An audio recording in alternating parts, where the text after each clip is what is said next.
Keeping Score. Pacific Palms Resort Story 1. By Kendall Morgan. Chapter 1, Wednesday early morning. Brandon Stephenson was having a frustrating dream.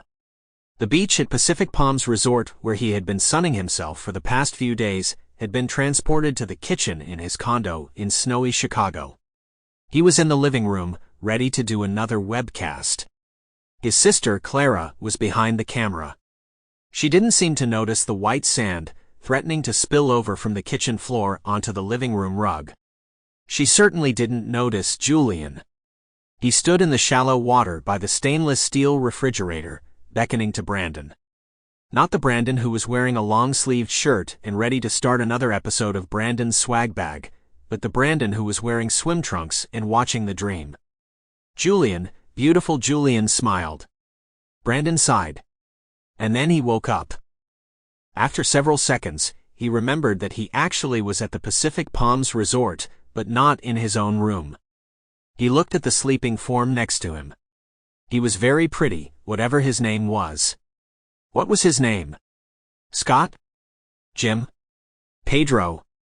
Brandon's tongue felt thick, the inside of his mouth dry and gummy. What had he been drinking yesterday? He was naked with his hard-on swaying in the mild tropical breeze. Bits of the night before came back to him in flashes.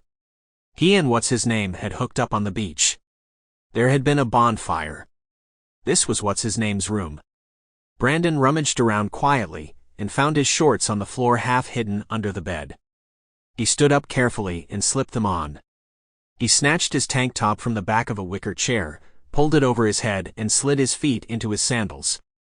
He crept as stealthily as possible to the door, opened it, and stepped out onto the bungalow's little patio. Note from the author: thank you for listening to Keeping Score, the first in my Pacific Palms Resort series. I hope you'll check out my other books. Chapter 2, Sunday Arrival. A few days before, Brandon caught first sight of the resort as the plane banked gently before landing on Morell Island. He was gobsmacked by the island's beauty.